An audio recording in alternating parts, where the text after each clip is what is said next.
Well, then the Dave Clark 5 got on the radio, and that was something really good for a guy like me, where you're just starting from zero, because Dave featured a different lick in every single, and they had a single out about every 8 weeks. The first one was just basically 4/4 time. It was Glad all over. It was kind of...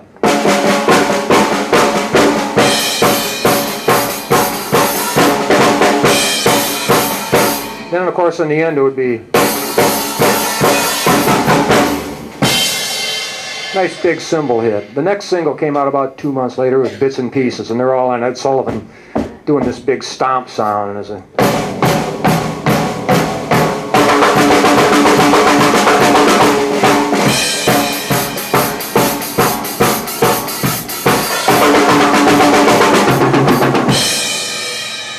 I'm thinking, yeah, this is good. This feature in the drums. The band's named after the drummer. The songs all start with the drums. The next single, Do You Love Me, came out, and it's kind of like...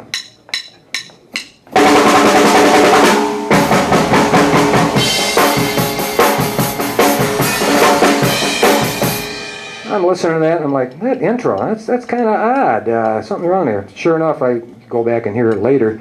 The guy didn't even play it right. I mean, he missed the last lick of the intro. He did the 4. I'm like, okay, well, it's cool and it's human. You know, guys do clinkers and stuff. I went and saw these guys live. I saw the Dave Clark 5. Wasn't quite the same as the record, but it was a neat show. Lots of strobe lights, lots of black lights. Audience screaming so loud you could hardly hear the show half the time. Like 4,000 screaming girls. The Rolling Stones came out at the same time. Their first big single, of course, was Not Fade Away. It was a Bo Diddley beat, kind of an indistinct one as far as they go. It's kind of like a...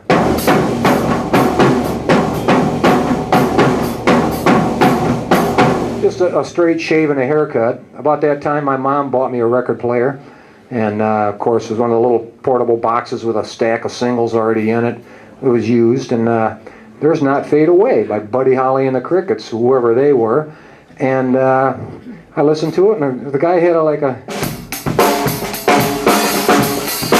a different way of playing the Bo Diddley beat, and I was like, oh, this is okay. There's more than one way to skin the cat here. And of course, Bo Diddley was on Ed Sullivan. It's been seen many times since, and his guy, he did it.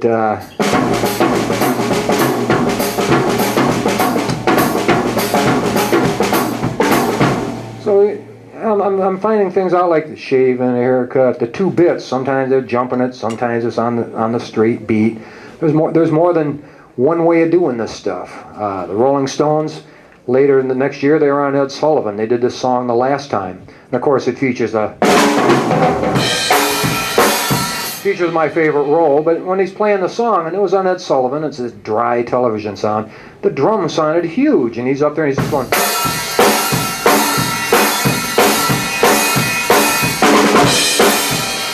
And I was like, "Well, that's big. It's like you know what I would now call a Phil Spector sound or something." And Charlie just had his hi-hats open, maybe an inch at the most.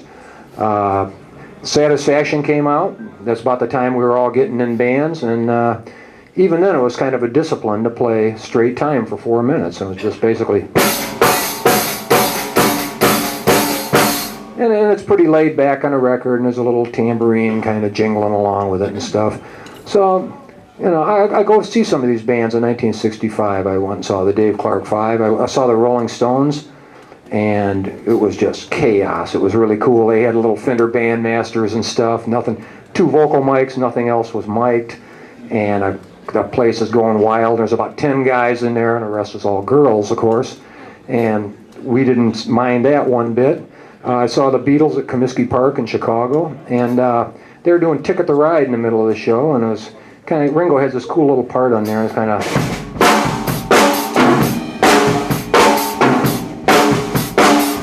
then the bridge comes, and it's kind of,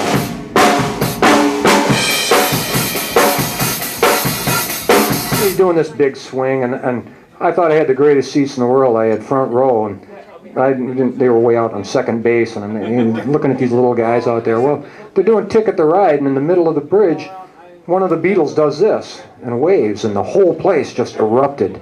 And suddenly I noticed the only thing you could hear is the hi-hats.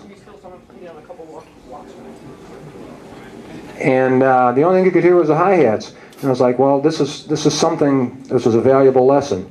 These things are a potent weapon. They're the loudest thing on a kit. You got to watch out what you do with these things. Even when 40,000 people scream, you can still hear these things. And that's the one thing I walked out knowing that day. So I saw the Beach Boys in 1965. I saw them in March. And they opened up with "Do You Want to Dance?" And Mike Love was standing right here holding the mic for Dennis because he was the singer. And he's up there, and except he wasn't playing over here. He had one cymbal. It was right here. And that's where it dawned on me, okay, this is how I play drums, because I'm left-handed. And when I first got my kit, I set them up like they were in the display book, and I was like, well, that's not right. The snare and the hi-hat and the bass drum. I just had them all kind of on display and played them. And then I went and saw some bands in the fall of '64. And in '65, I still didn't get it because I'm left-handed. And then when Dennis Wilson did it, okay, you just play left-handed on a right-handed kit. I guess that's how you do it. So what I noticed, they started out, and it was the same thing as when I saw the Dave Clark 5, and I saw the Byrds that year too. It was the same thing. When they did their hits, it didn't sound like the record. And whoever heard of session drummers then, I hadn't.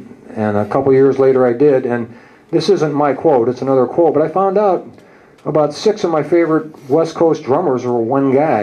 And of course it was Hal Blaine. And of course later I found out it wasn't just Hal Blaine, it was Earl Palmer and Frank DeVita too. They did stuff. I did a clinic 10 years ago and I said, yeah, I saw the Beach Boys and I love to do Surfin' USA.